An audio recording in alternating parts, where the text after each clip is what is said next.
Flow, l'actu de demain. Bonjour Emmanuel, Bonjour, bienvenue dans Flow. merci. Merci à toi de me recevoir dans les locaux de Bugali, dans ce qui ressemble à une chambre d'enfant avec des coussins roses, des peluches, des crocodiles dessinés au mur. Merci beaucoup d'avoir pris le temps de me recevoir, je sais que tu vis à 100 à l'heure, donc je suis très honoré. Alors chez Flow, on va à la rencontre, comme je te le disais, d'experts, d'entrepreneurs qui remettent en question le monde d'aujourd'hui et qui proposent quelque chose de nouveau pour repenser le monde de demain. Donc, tout naturellement, j'avais envie de te recevoir et de t'interviewer sur un peu les 1000 vies que tu mènes depuis quelques années. Tu es avant tout une passionnée, engagée, je pense que passionnée et engagée, on ne peut pas te définir sans ces deux mots. Une entrepreneure multirécidiviste. Tu milites pour plus d'humanité dans le monde du travail, pour plus d'égalité, de parité. Tu te bats pour des femmes plus libres, pour des femmes leaders, pour une jeunesse qui ose, qui rassemble, qui change le monde. En tout cas, merci beaucoup d'être là. Est-ce que tu peux commencer par nous dire qui tu es et ce qui t'anime ? Alors, qui je suis ? Je suis une entrepreneure, encore un peu jeune. En effet, engagée, même si franchement l'engagement il revêt des définitions très différentes et j'ai eu la chance de côtoyer des niveaux d'engagement qui sont bien plus intenses que le mien. Donc je prends toujours des pincettes avec ce sujet. Je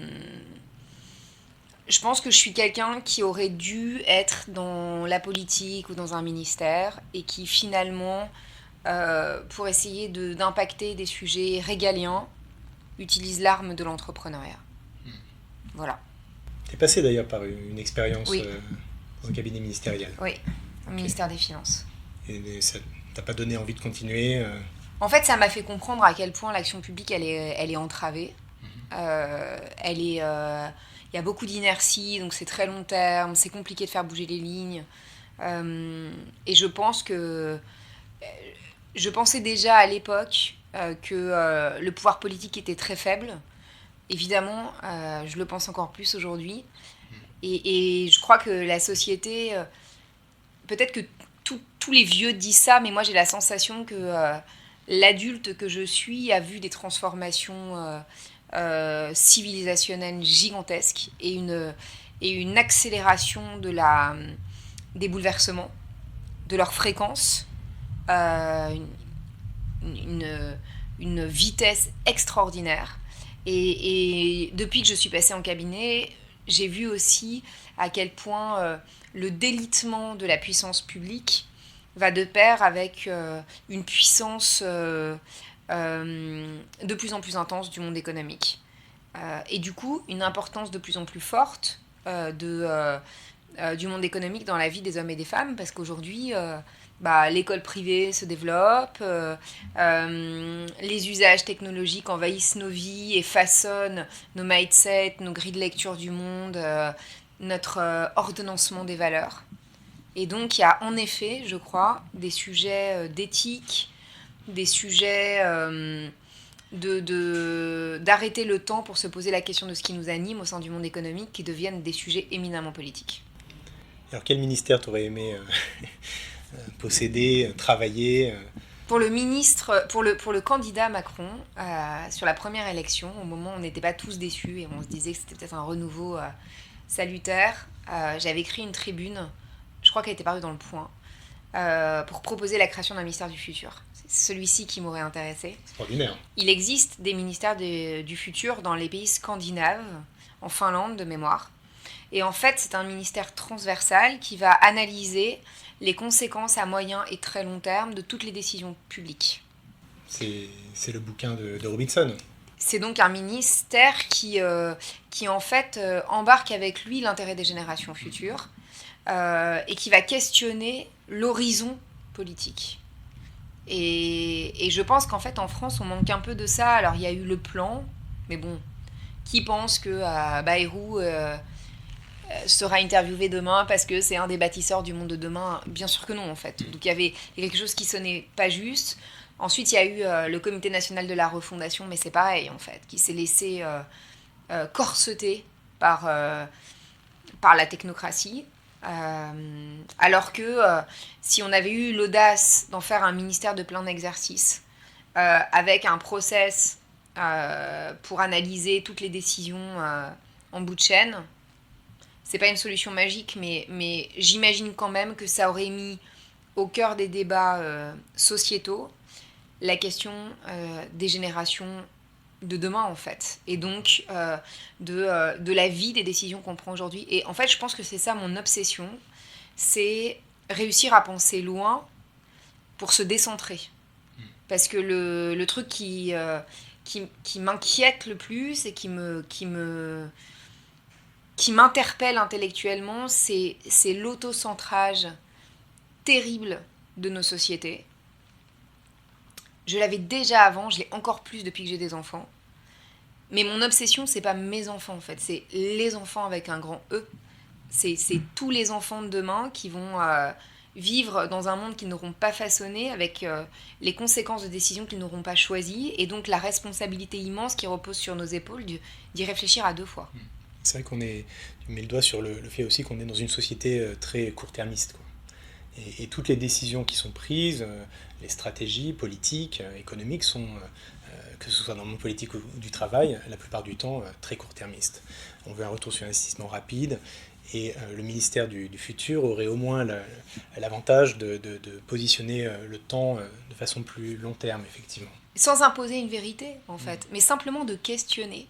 Et en termes de méthode, en fait, moi, je ne connais qu'une chose que j'ai éprouvée 50 fois dans ma vie entrepreneuriale, c'est le fait de croiser les regards et de réussir à mettre autour de la table des hommes et des femmes qui ont des manières de voir le sujet qui sont très, très, très différentes pour que de ces regards obliques naisse une contradiction féconde. Et qu'au moins, à la fin, on puisse se dire, on n'a pas fait ce choix, mais on sait pourquoi.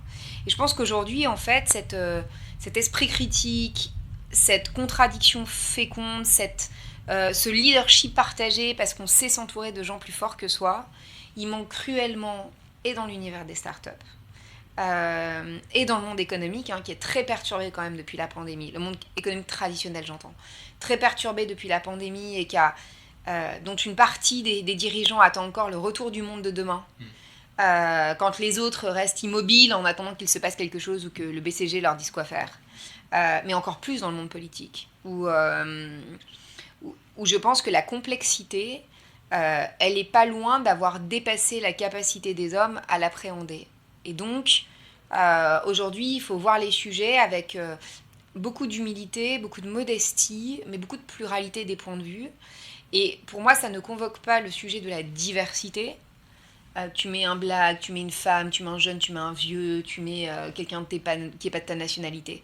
En fait, c'est beaucoup plus profond que ça. C'est la diversité des cadres de pensée. Ça veut dire réussir à faire coïncider dans une discussion sur des sujets majeurs des gens qui ont des rapports à l'existence, des rapports au temps, des rapports à l'autre, des rapports à ce qui est important, à ce qui ne l'est pas, des rapports à la connaissance qui sont totalement différents. Et ça peut paraître bête, parce que c'est un peu la maïotique qu'on connaît depuis des millénaires, mais je pense qu'aujourd'hui, ça doit être la manière de fabriquer de la pensée, de prendre des décisions dans toutes les instances, de la Startup Nation Made in France à tous les gouvernements du monde. Donc une approche très, très holistique et la plus long terme possible, quoi. En tout cas, une approche très, très nue, c'est-à-dire de savoir se mettre à poil face à la complexité des sujets, en disant j'ai besoin de l'inconfort de la manière dont vous voyez la thématique. Et ça me fait penser à une conversation que j'ai eue il y a 10 jours avec les patrons d'une très très grosse boîte du BTP, une boîte mondiale, une entreprise assez discrète, où j'ai été stupéfaite d'entendre le discours de modestie absolue des deux patrons. Ils m'ont dit, en fait, Emmanuel, on ne sait pas quoi faire. On ne sait pas ce qu'on doit devenir demain. Donc, il y a des centaines de milliers d'emplois qui sont embarqués. Et moi, je suis rien du tout en face d'eux. Enfin, voilà, je suis... Mais le fait qu'ils se mettent comme ça, nus, intellectuellement, en disant, on ne sait pas ce qu'il faut faire. On entend des trucs, on voit des trucs, on ne sait pas. Et ça nous est jamais arrivé de notre vie. On a tous les deux 60 ans, on ne sait pas ce qu'il faut faire. Et donc on a besoin d'aide, pas que vous nous disiez quoi faire, mais qu'on crée les conditions pour que si on prend une décision, au moins on pourra se dire que c'était la moins mauvaise des décisions parce qu'on a essayé au maximum d'éclairer nos points de vue. Reconnaître qu'on ne sait pas tout, c'est le premier pas vers la sagesse. Absolument. Alors, on est rentré directement dans le vif du sujet, on est allé très loin, très vite. On va faire un petit dézoom pour quand même préciser, reparler de ce que tu as créé depuis une quinzaine d'années. Ça a commencé quasiment tout de suite à l'ESSEC. Oui. Tu as créé une asso, Women Up. Oui. Dis-nous comment c'est arrivé, ce que tu avais en tête à l'époque et ce que tu voulais créer. Alors, la thèse de Women Up est très simple. En fait, je me suis rendu compte en travaillant dans des entreprises que les hommes et les femmes de ma génération étaient inconsciemment héritiers des combats féministes de nos mères. Première génération a majoritairement travaillé et qui donc avait exigé du monde de l'entreprise une transparence des règles du jeu, un équilibre des vies, de la méritocratie, une évaluation sur les résultats et pas sur le présentéisme, etc., etc. Ça, ce sont des combats qui ont été très féministes parce qu'ils étaient portés essentiellement par les femmes. Et en fait, nous sommes rentrés dans le monde du travail avec cet héritage intellectuel inconscient, attendant du monde de l'entreprise qui se comporte de cette manière. Parce qu'en fait, on avait été élevés par des mamans qui nous ont raconté ça ou qui ont eu ce rapport-là au travail, ces luttes, ces exigences. Et je me suis demandé dans quelle mesure est-ce que cette attente naturelle sur une forme de modernité managériale n'était pas un levier extraordinaire pour vraiment la faire advenir, cette modernité. Donc, l'idée de l'association, c'était d'être surtout un think tank pour aller voir les plus grands patrons de France et d'ailleurs et leur dire « Ok, vous n'êtes pas convaincus par les femmes, vous n'êtes pas convaincus par les arguments d'éthique, c'est pas grave. En fait, vous avez le droit de vous dire les femmes, on n'est pas sûr qu'elles soient bonnes, et puis c'est important qu'il y ait de l'égalité par principe. On a le droit, pas de problème. En revanche, soyez juste conscients du fait que demain, ça devient non plus un sujet de femmes et un sujet de jeunes, non plus une question d'éthique, mais un enjeu économique, d'attraction, de rétention, mais surtout de développement des meilleurs talents, qui escomptent retrouver cette forme de modernité à l'intérieur de vos boîtes. Et donc, tout l'enjeu de l'association, c'était de faire la démonstration de ce passage de témoin, de l'héritage des combats féministes aux jeunes générations. On a commencé par les boîtes de conseil, pour la raison très simple qu'en fait, elles n'ont rien d'autre que du capital humain jeune. Donc en fait, elles ont très vite compris ce qu'on était en train de raconter. Et puis ensuite, par tache d'huile, ça s'est étendu à quasiment toutes les entreprises avec lesquelles on a travaillé. On a fait des enquêtes mondiales, avec Mazars notamment, dans plus de 60 pays. Donc au début, beaucoup sur ces sujets. Et puis ensuite, on a exploré d'autres thématiques, notamment la question de la puissance. Je me souviens d'une étude sur le féminisme viril, qui avait fait grincer des dents. Et d'ailleurs, ça me fait rire d'y penser, parce que dans l'époque féministe dans laquelle on est, je pense que je me ferais assassiner. Et pourtant, je crois toujours, en fait, à ces sujets. C'était un peu provoque, et en même temps, c'était très juste. C'est-à-dire que c'était des femmes viriles dans le monde du business, il y en avait plein. Et elles étaient très femmes, quand même. Et c'était pas un sujet... Et d'ailleurs, il n'y avait pas de guerre menée aux hommes, en tout cas dans le monde économique. Il y avait une espèce d'épopée féminine... assez décomplexée, mais qui était tellement... Elle était jouissive. Moi, j'ai adoré cette époque. Je suis moins à l'aise aujourd'hui avec toute la théorie féministe plus intersectionnelle, plus complexée. Elle me parle moins. Elle me parle moins à titre personnel. Elle résonne moins avec mon histoire. Et je me souviens d'une autre manifestation qu'on avait faite, donc un partenariat avec Harley Davidson, ça c'était fantastique. Ils avaient fait livrer des Harley dans un bar à Glen Marcel. Et pour la journée de la femme, on avait fait chevaucher des Harley par des femmes de plusieurs générations qui chantaient à tue-tête le plaisir d'être femme. Et ça c'était fou. Et c'était fou, et en fait c'était en réalité très business. C'est-à-dire, c'était pas simplement sociétal, c'était très business parce que ça coïncidait avec l'arrivée au pouvoir d'une nouvelle génération de femmes qui ne voulaient pas se déguiser en hommes pour réussir, mais qui en même temps assumaient parfaitement une forme de puissance très viril. Une nouvelle place des femmes. Oui, mais dans une épopée qui n'était pas une guerre. Non, voilà. Leur place. Et il y avait quelque chose du feu d'artifice.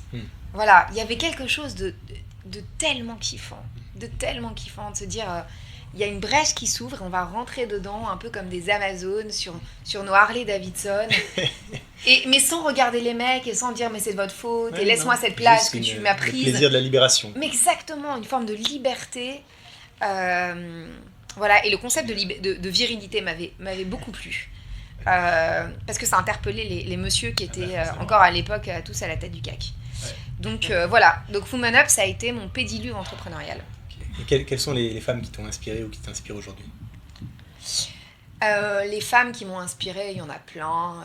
Il y en a une à laquelle je pense particulièrement dans le contexte actuel, parce qu'elle traverse un drame, c'est Aude de Thuan, qui est la fondatrice du Women's Forum, qui a créé le Davos des femmes sur la colère d'être refusée à l'entrée du Davos des hommes, et qui en a fait un lieu de conversation entre femmes puissantes, ouvert aux générations à venir de femmes, donc avec beaucoup de sororité, mais un lieu où on se faisait belle pour y aller, et il y avait une soirée, enfin en fait c'était hyper coquet.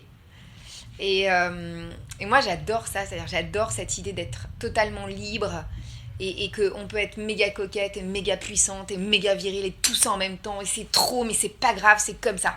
Voilà, et le Women's Forum, c'était ça. Donc je pense à Aude, je pense à Mahasti Razavi, qui est la patronne là, du cabinet Auguste et de Bouzy, qui est une Iranienne sublime et tellement douce. Elle est pour moi un modèle de féminité, en fait, dans l'exercice du pouvoir. Et puis enfin, je pourrais en citer 15 ans, je pense à Annie Battle, dont on taira l'âge, mais qui a un certain âge, voire un âge certain, et qui a été, je pense que c'est la plus âgée de mes copines. Et Annie, elle a été une des premières grandes féministes françaises, maman solo, a bossé, a occupé des postes de direction, une vraie intellectuelle, elle a écrit un paquet de bouquins, c'est une proche d'Edgar Morin, et en fait c'est une femme qui m'a et qui m'apporte encore immensément, parce que elle a un regard très affûté sur les transformations sociétales. Elle n'a jamais cessé de réfléchir. Jamais. Elle n'a jamais cessé d'être dans la générosité. Elle a toujours été dans l'entraide. Voilà, c'est des modèles. C'est-à-dire que pour moi, c'est des modèles de réussite. Je me dis, quand on a 84 ans, je crois, de mémoire, et qu'on en est là, mais qu'est-ce qu'on a réussi sa vie, en fait. C'est beau. C'est beau ça, tu portes plein de valeurs très fortes, ça se ressent dans toutes tes expériences. Et donc juste après, juste un an après Women Up, tu crées The Boson Project, où là tu fais un pas de plus dans le monde de l'entreprise et tu décides d'aller coacher des dirigeants et prendre le taureau par les cornes. En fait, The Boson Project, c'est la partie opérationnelle de Women Up d'une certaine manière, puisque Women Up nous a amené sur le sujet de la transformation des entrailles de l'organisation. Avec les bosons, on va un cran plus loin. On fait plus que de la sensibilisation. On la transforme de manière effective, de l'intérieur.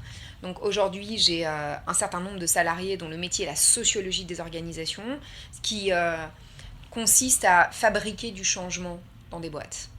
Et Dieu sait qu'en fait, c'est difficile de fabriquer du changement, parce qu'il n'y a pas de recette sur étagère. Donc il faut comprendre très finement l'organisation, sa culture, sa gouvernance, ses symboles, son histoire, la réalité de son corps social, pour pouvoir identifier les 2 ou 3 leviers qui font que quand on les active en faisant confiance aux hommes et aux femmes qui font l'organisation, on va réussir à conduire, à créer, puis porter le changement dans le temps long. Et puis, il y a un deuxième combat ou une deuxième expertise qui est très importante pour moi au sein de The Boson Project, c'est la phase plus externe des organisations, la transformer de l'intérieur, parce que avec un modèle social d'excellence, elle sera économiquement plus vertueuse, donc plus durable, mais également questionner sa responsabilité dans la société, dans la cité. Et donc là, oui, c'est tout le travail avec les dirigeants, qui est le travail sur lequel moi je me suis beaucoup investie, parce qu'en fait on est nombreux et on a des expertises et des secteurs qui sont variés. Et si je devais, au bout de 12-13 ans de Boson, dire quelle est mon expertise à moi, ça serait plutôt celle-ci. C'est-à-dire toujours dans la notion de sensibilisation, aller allumer des lumières dans la tête des dirigeants, au niveau des COMEX et des conseils d'administration, sur une autre manière de concevoir le capitalisme, la responsabilité de ces grandes et petites organisations, mais qui font la vie des hommes et des femmes au quotidien, la responsabilité environnementale, mais bon, ça c'est trivial, la responsabilité sociale, la responsabilité territoriale, la responsabilité long terme et la responsabilité politique. Et donc là, je fais le lien avec mes premiers amours, parce que dans un contexte d'affaiblissement catastrophique de la puissance publique, aujourd'hui, ce sont aux entreprises de prendre la main pour proposer un certain nombre d'éléments dans le débat public, de renouveau sur les pactes sociaux, sur la contestation éclairée à l'intérieur des boîtes, sur l'aménagement du territoire, sur le logement, sur l'éducation, sur la guerre des connaissances et des compétences. Parce que, en fait, tous ces sujets-là, ils créent les conditions du succès d'une organisation. Quand elle se développe, elle a besoin de ça. Elle est main dans la main avec la puissance publique, avec son capital humain, avec les citoyens, et elle va puiser finalement dans ses ressources pour pouvoir faire advenir son objet social. Donc aujourd'hui, je pense qu'on assiste à un rééquilibrage entre les deux, et moi, mon humble contribution, c'est d'essayer de sélectionner, de fédérer ensemble les dirigeants qui sont OK, au moins pour écouter, pour questionner les contours de leur responsabilité et relier ça à l'exercice économique, c'est-à-dire montrer que, comme pour Women Up, c'est pas un sujet de philanthropie ou d'éthique, c'est une condition sine qua non d'une performance durable. Je crois que vous vous définissez comme des consultants militants un peu. Est-ce que vous êtes là pour apporter un peu de sens, pour apporter un peu de sens dans le monde du travail et le questionner sur sa responsabilité, comme tu disais? En fait, on est là pour... on est au service des organisations, donc on n'est pas des coachs, hein, on ne travaille pas sur les individus, on travaille avec les individus, au service des organisations, de la performance des boîtes et de son impact sur la société. Est-ce qu'on redonne du sens ? Oui, au sens où on redonne le pouvoir d'agir. Moi, j'aime pas trop les exercices trop...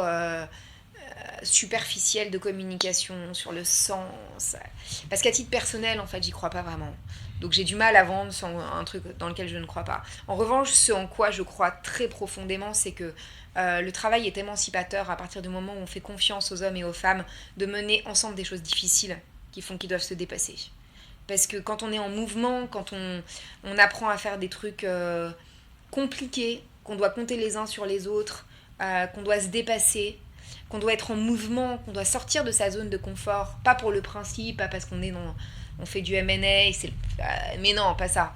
Mais parce qu'en fait, c'est un rapport à l'existence, d'être en mouvement et d'essayer de monter les marches de l'escalier de sa propre vie et de son propre potentiel.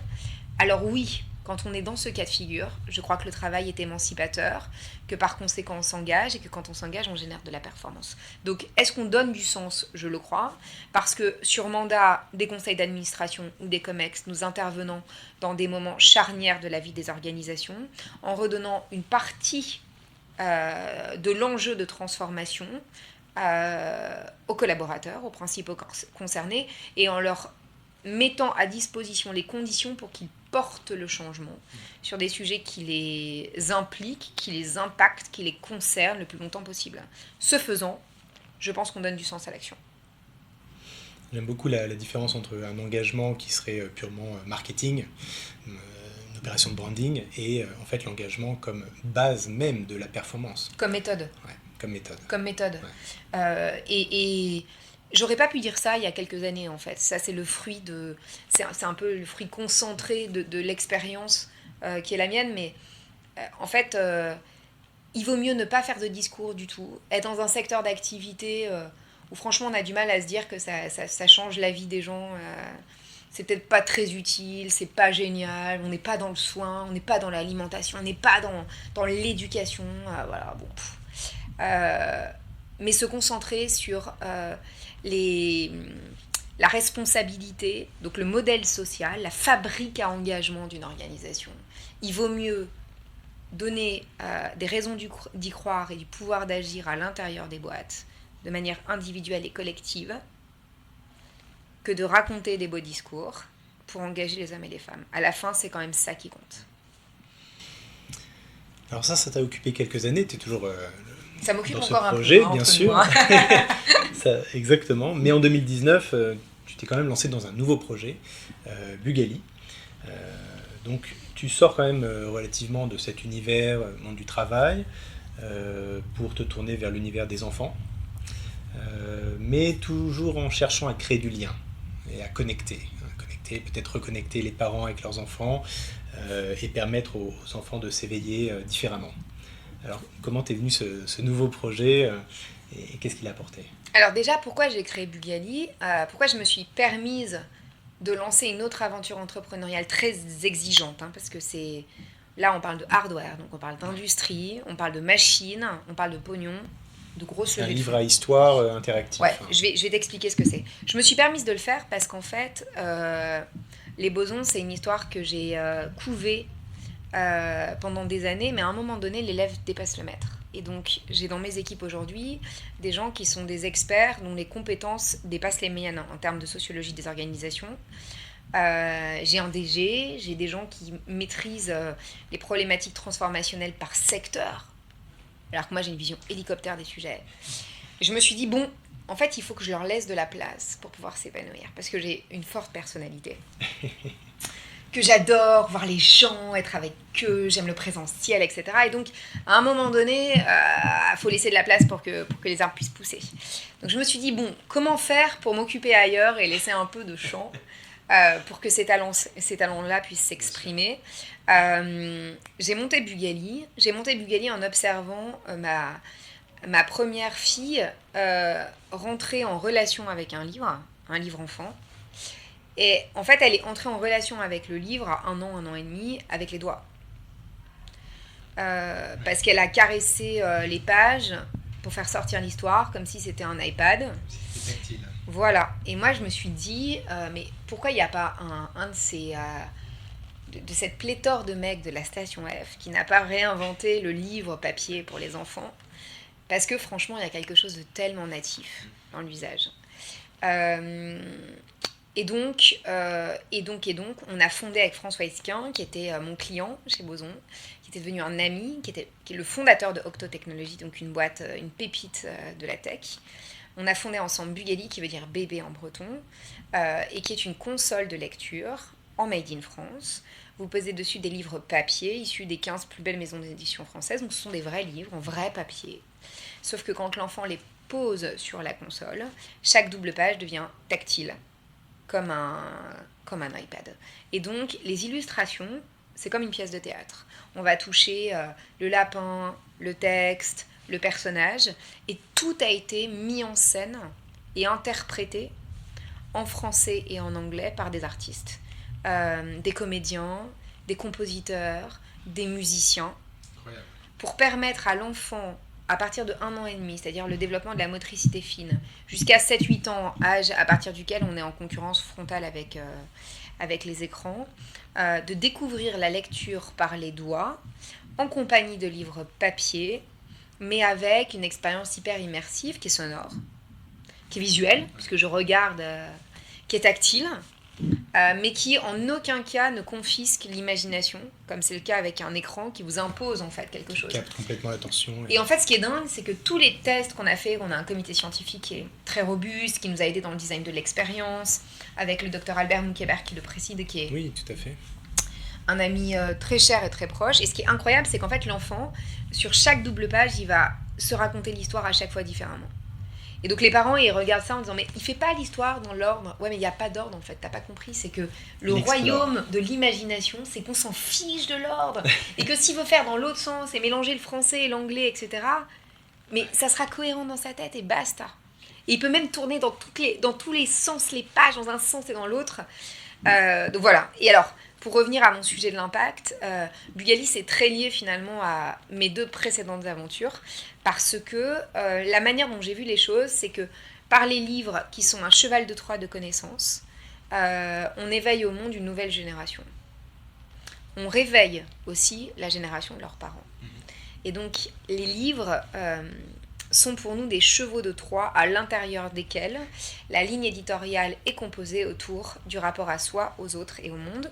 Donc forcément, on est dans une approche militante, le terme est trop fort, mais en tout cas engagée sur un certain nombre de valeurs, sur des sujets d'ouverture à la culture, à la poésie, aux humanités. Donc il va y avoir ici des vers de Victor Hugo, là-bas un peu de Maupassant, caché un peu de Bob Marley, pour que se mettre dans la tête des enfants des sonorités, des langues, des connaissances, une complexité de vocabulaire à laquelle il n'a peut-être pas accès au sein de sa famille. Le livre, c'est le premier critère de déterminisme social. Grandir en compagnie d'un livre dès le plus jeune âge va faire toute votre vie professionnelle. Donc en fait, mettre des livres avec de la technologie, la fin justifie les moyens, dans les chambres des enfants, c'est pour moi un objectif de salut public. Donc il y a pour les enfants, mais il y a aussi pour les parents, créer les conditions d'un dialogue où à un moment donné, le parent aussi, il est interpellé par le fait que, mince, il ne savait pas ce que c'était qu'un fifre, qu'en fait, il se rappelait plus très bien ses cours de bio quand tu rentres dans une cellule, sachant qu'en plus, on rentre dans les cellules en français et en anglais, donc là, il faut bien s'accrocher. Donc voilà, en gros, proposer une expérience à la fois éducative, mais surtout poétique, de connaissances, pour se dire que putain, en fait, on a trop de chance d'être dans cette époque. On a trop de chance d'avoir des enfants et de pouvoir les éveiller au monde. Adossé à cette chance, il y a une responsabilité. Et que donc, on ne peut pas faire n'importe quoi. Et que cette nouvelle génération, on doit la préparer et on doit se préparer nous-mêmes à laisser la place, à prendre nos responsabilités. Passionnant, incroyable. Alors tu t'es pas arrêté là, bien sûr. 2 ans plus tard, tu crées Youth Forever. Oui. Donc tu reviens quand même sur le sujet de la jeunesse, mais tu la connectes cette fois à un autre sujet d'actualité, l'environnement, le réchauffement climatique. Ouais. Donc là aussi, on retrouve ta fibre entrepreneuriale, militante, engagée. Donc quel est ce projet exactement? Comment il s'inscrit dans ton combat quotidien et dans cette trajectoire? Alors, Youth Forever, c'est né d'une étude réalisée à la faveur de la pandémie pour L'Oréal sur la jeune génération au niveau européen, où on se plonge en fait de manière quantitative et qualitative dans des communautés de jeunes de 18 à 25 ans. Et en fait, moi, j'étais très touchée par ce que j'ai entendu. J'ai été très triste, en fait, de ce que j'ai vu. La question que L'Oréal nous posait, c'était finalement cette pandémie qui est inédite dans l'histoire de l'humanité moderne et dans l'histoire des organisations, qu'est-ce qu'elle esquisse comme nouvelle responsabilité pour nos autres entreprises? Et en fait, j'ai été très touchée. Pourquoi? Parce que j'ai vu une jeunesse quand même vachement impactée par les choix politiques associés à la pandémie. Pas par la pandémie elle-même. Donc avec des décrochages scolaires qui sont catastrophiques. Ça concerne 8 jeunes sur 10 en France. 38% de décrochage très fort. 38% de décrochage pratiquement irrémédiaux. C'est une détresse économique qui était déjà latente, où en fait globalement aux États-Unis on avait vu sur la dernière décennie un décrochage très fort du pouvoir d'achat des jeunes générations en comparatif de leurs propres parents. Et en fait, la pandémie a accéléré le mouvement. Et aujourd'hui, la jeune génération est plus pauvre que toutes les générations précédentes et ne pourra jamais rattraper la génération de ses parents. Et ça, c'est très important à avoir en tête parce que c'est une rupture dans le récit du progrès qui a fait que les parents ont investi dans l'éducation, ils ont investi dans leurs enfants en se disant le monde de demain, il sera mieux pour toi. Et donc ça crée quelque chose d'ascendant. Alors le mieux, c'était beaucoup de la croissance économique. Le fait qu'aujourd'hui, on ne soit plus en capacité de s'approprier ce récit parce que la réalité économique est ce qu'elle est, ça génère, je pense, notamment des crises de la natalité comme celle qu'on connaît. Et puis, troisième élément de la détresse, c'est une détresse psychologique. Et là, les chiffres sont absolument catastrophiques. En fait, on les a esquissés dans l'étude, mais aucun des chiffres n'était public. Et ils ont explosé 1 an et demi après, avec une augmentation de 87% du taux de suicide des jeunes femmes de 15 à 24 ans sur la dernière décennie. Wow. Aujourd'hui, le suicide est la première cause de mortalité des moins de 25 ans dans plus de 100 pays. Et c'est la première fois. Donc on a découvert cette réalité. En même temps, on était face à une population très résiliente parce qu'en fait, on n'a pas le choix. Voilà. Et en même temps, on a découvert que c'est une population qui, abîmée par la pandémie, mise en difficulté de prendre son envol pour toutes les questions que je viens d'évoquer, obsédée par les sujets de transition environnementale, et même quand ils ne le formulent pas, parce que tout le monde ne connaît pas les rapports du GIEC par cœur, mais la toile de fond quand même, c'est l'horizon. Il n'y a pas d'horizon pour moi. Voilà. Et ça partout. Il n'y a pas d'horizon pour moi. C'est pas une histoire de col blanc, bac+5 de grandes écoles de commerce. C'est pas vrai. Il y a une idée sur le fait qu'il n'y a pas d'avenir souhaitable dans lequel me projeter. Et donc, dans ce contexte-là, ce qui était super intéressant, c'était la petite lumière qui s'est allumée dans notre étude. Ils voyaient le monde économique comme le seul territoire d'engagement possible pour pragmatiquement avoir de l'impact. Du coup, on est revenu en se disant, mais il y a quelque chose à faire. Parce qu'il y a un nouveau pacte à inventer entre l'entreprise avec un grand E et la jeunesse avec un grand J, pour que l'entreprise à court terme prenne soin de cette jeune génération. À moyen terme, une fois qu'elle l'a réparée, la prépare. Et notamment qu'elle lui apprenne le pouvoir et les responsabilités. Que tout ce qu'on réserve aux mecs de plus de 55 ans dans les bois, des MBA, des machins, des trucs, en fait, on concentre sur cette génération-là. Et qu'on passe entre 5 et 10 ans à les former à l'art du changement et de la transformation. Donc ça, c'est très boson. Secteur par secteur. Pour pouvoir, troisième étage de la fusée, après le care, après le enable, impact, leur laisser la place et en faire les commandos de transformation des pans entiers de l'économie pour pouvoir accompagner la bascule du système. Ce faisant, en fait, on répond à leur quête d'engagement, leur impératif d'utilité et le faux désamour qu'ils ont vis-à-vis du travail, qui est en réalité une exigence très importante d'être utile et qu'à un moment donné, une fois qu'on est préparé, une fois qu'on est formé, on nous fasse confiance pour pouvoir faire quelque chose de grand que probablement les générations d'hier ne seront pas en capacité d'accompagner et même de penser. Donc voilà, sur cette base-là, et après avoir rencontré d'ailleurs dans le cadre d'un podcast Jasmine Manet, qui était la fondatrice de Vocation, on a lancé l'association Youth Forever avec une douzaine d'entreprises. On a constitué une petite équipe de 5 personnes et Jasmine a pris la tête de l'association. Elle fait un travail remarquable. D'ailleurs, elle est devenue en l'espace de 2 ans une égérie pragmatique du monde économique sur le sujet de la jeune génération. Et je suis je suis très fière de ce que fait l'asso. Je trouve que c'est hyper important et même si aujourd'hui le sujet des jeunes n'est plus à la mode, c'est ce qu'on nous a rappelé les derniers mois, ce qui est complètement débile. Voilà, ça n'est plus à la mode. Toujours à la mode. Emmanuel, c'est plus à la mode maintenant. C'est un peu l'intergénérationnel, mais bon, c'est trop la merde économique pour s'intéresser à ce genre de sujet. Même si le monde économique est décevant, je crois quand même que l'asso, elle a en son sein quelque chose de très puissant, c'est-à-dire la capacité à créer les conditions d'un dialogue possible entre un monde économique qui doit se transformer et une jeune génération qui doit rendre compréhensibles les conditions de son engagement pour pouvoir demain être préparé à ces transformations.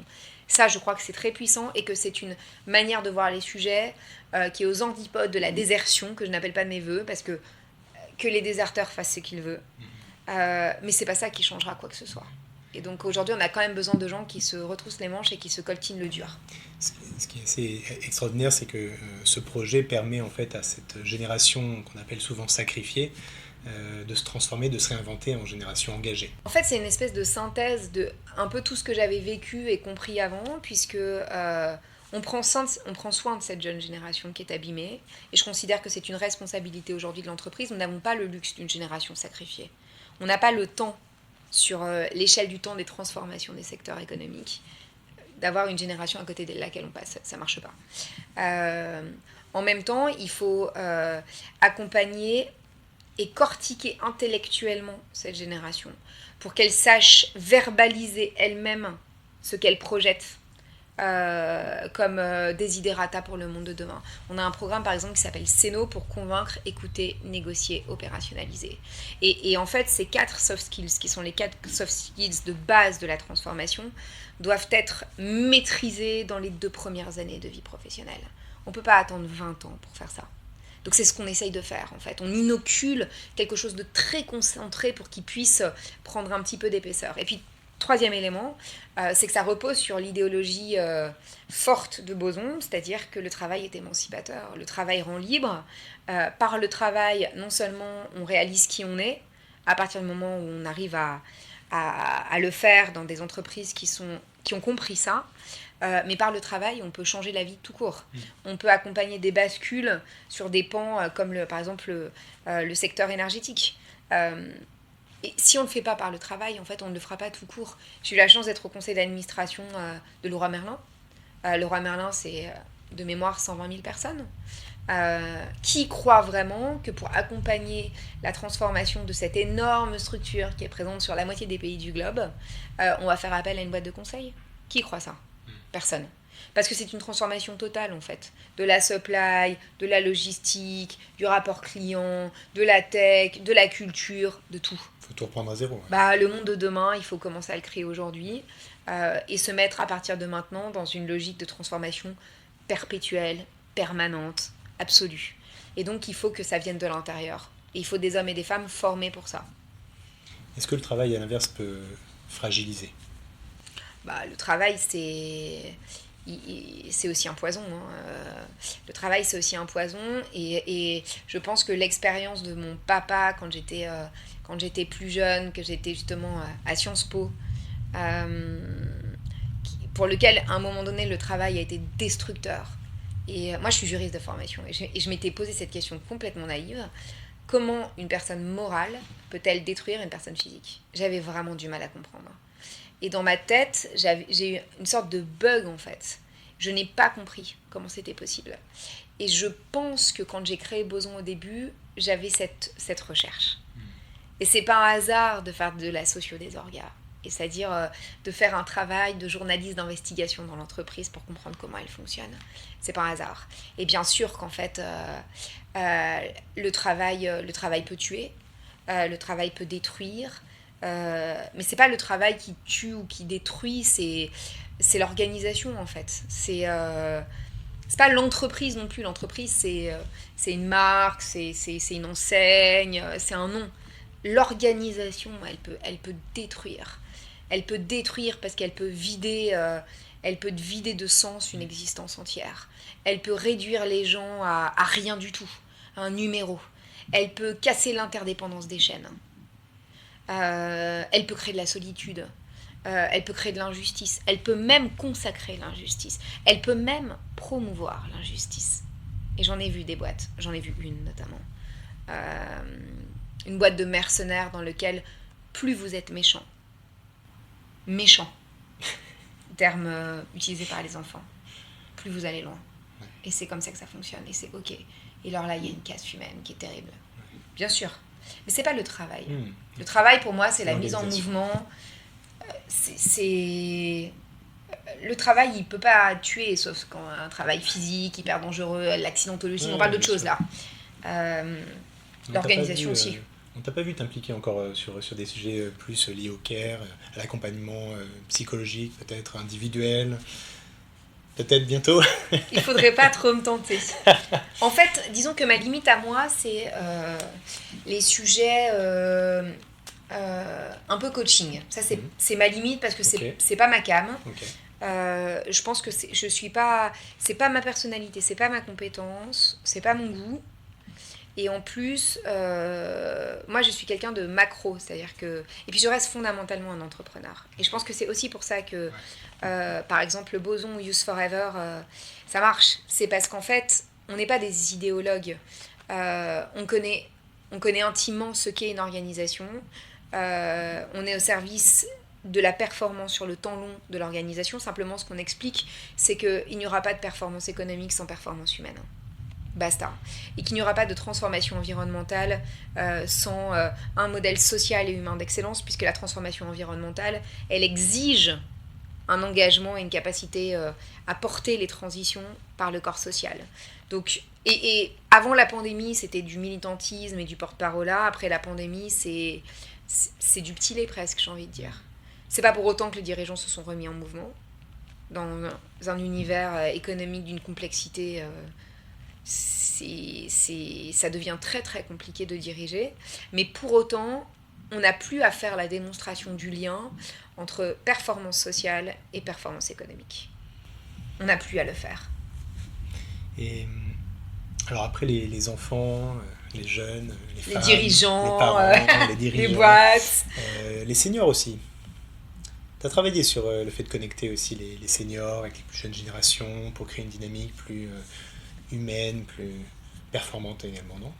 En fait, j'ai travaillé. Alors, on a toujours bossé sur toutes les populations qui existent à l'intérieur du monde de l'entreprise. Donc, forcément, on est arrivé sur le sujet des juniors, des juniors, des juniors et des seniors. On a travaillé à un moment donné pour CNP Assurance sur un livre blanc sur le CARE et donc évidemment le grand âge. Et puis surtout, je suis rentrée au conseil d'administration de LNA Santé, qui est un grand groupe français qui a des cliniques, des EHPAD, donc il y a à la fois une activité médicale, une activité de maison de retraite, je préfère maison de retraite qu'EHPAD, une activité de crèche. Euh, et au début, j'ai un petit peu hésité, pour être tout à fait honnête, parce que je pense que j'avais peur de la discipline. À côté de moi, au conseil d'administration, il y a un médecin gériatre. J'avais peur de la discipline, j'avais peur de l'aridité du sujet. Et en fait, je pense que c'est un des meilleurs choix que j'ai fait. Parce que, d'abord, appartenir au conseil de LNA Santé, ça me rend très très fière. C'est une entreprise familiale qui préserve un modèle social d'excellence et qui est en train de montrer dans un secteur de la santé qui est très chahuté, particulièrement dans le monde des EHPAD, pour toutes les raisons qu'on connaît, qu'en fait, c'est bien la robustesse du modèle humain qui, à la fin, fera la capacité à avoir des grands groupes d'EHPAD qui délivrent une expérience patient irréprochable. C'est-à-dire qu'il y a un lien entre la qualité du modèle social, la qualité de l'engagement et l'éthique pour les résidents. Un lien direct. En fait, c'est le genre de secteur d'activité dans lequel il n'y a pas de gras entre la qualité de l'engagement et la performance. Il n'y a pas de gras. Tu t'engages, ça se voit en fait sur les soins que tu prodigues. La famille du résident le perçoit immédiatement. Et donc, tout est possible ensuite. C'est quasiment immédiat. Et puis, en fait, ça me fait du bien aussi d'être plongée tous les mois dans la réalité de la vie telle qu'elle est aussi. Parce que la vie de l'entrepreneur, c'est super, les idées, les projets, les machins, les trucs, c'est super. La vie des bosons, elle est un petit peu plus difficile parce qu'on est dans les boîtes, donc on est dans des call centers, on est dans des usines, voilà. On voit la réalité humaine du travail qui est une réalité humaine d'abord et avant tout. La vie des EHPAD, c'est encore autre chose. Et je pense que ça fait de moi une meilleure personne que d'être plongée dans cet univers et dans ces préoccupations un jour par semaine. Ça me garde hyper ancrée. C'est-à-dire que demain, je pourrais gagner 100 millions d'euros, à mon avis. En fait, ce qui accompagne... Voilà, sur terre aussi.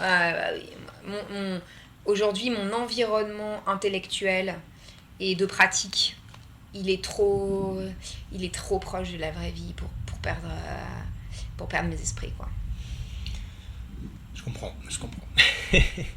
Donc le monde du travail, si je comprends bien, si je résume ta pensée, doit être humain, responsable. Il sera dans l'avenir, je l'espère, humain ou responsable, ou ne sera pas, ou ne sera plus, en tout cas pas selon tes attentes.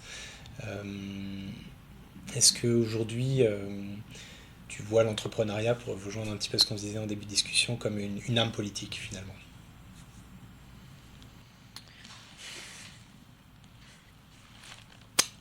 Je ne sais pas. Je ne sais pas répondre à cette question. Euh, Alors, l'entrepreneuriat est une arme politique, c'est sûr. C'est plus vrai aux États-Unis que chez nous, évidemment. Parce qu'il y a des entrepreneurs qui ont façonné des créatures qui sont aujourd'hui politiques, sans légitimité démocratique. Donc ça vient tout questionner. Euh, Il y a des entrepreneurs qui aujourd'hui proposent des solutions qui viennent pallier les limites de l'action publique sur des domaines comme l'éducation ou le soin. Et donc on a besoin d'eux. Et puis, il y a des familles de bâtisseurs, parce que quand on pense entrepreneur, on pense toujours à des jeunes, ou des moins jeunes, mais bon, des startups, quoi.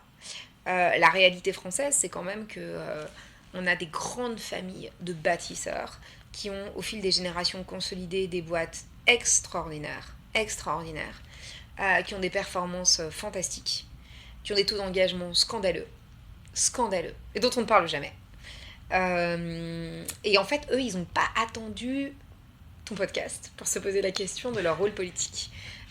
Et pas plus tard qu'hier, en fait, j'étais dans les Hauts-de-France avec Xavier Bertrand, avec un certain nombre de grands dirigeants du territoire qui, depuis 40 ans maintenant, se posent la question de la responsabilité territoriale. Ça, c'est hyper intéressant parce qu'en fait, ça montre à quel point on est en train de flouter un peu les territoires des uns et des autres. La responsabilité territoriale, c'est se dire qu'en fait, quand on est une entreprise, un très gros employeur, on intervient on opère sur un territoire, en fait, le territoire est à la fois une ressource et en même temps, il y a une responsabilité. Et donc, il faut qu'il y ait un dialogue très, très étroit entre les représentants que nous avons élus et puis ces bâtisseurs.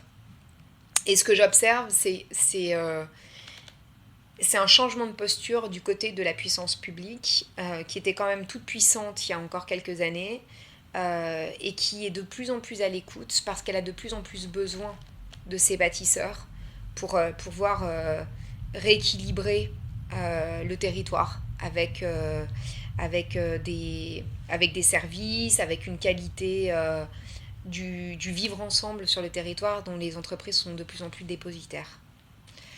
Donc oui, en fait, je pense que l'entreprise, elle est de plus en plus politique à son corps défendant parce que la puissance publique est de plus en plus faible, elle n'a plus les moyens de ses ambitions. Et l'entreprise, elle a besoin d'avoir un territoire, une démocratie vivace, des services publics qui fonctionnent. Donc à un moment donné, elle est face à cette réalité de rentrer aussi un petit peu là-dedans et de prendre une part de cette responsabilité. On parle de plus en plus d'entreprises à mission, on en voit de plus en plus.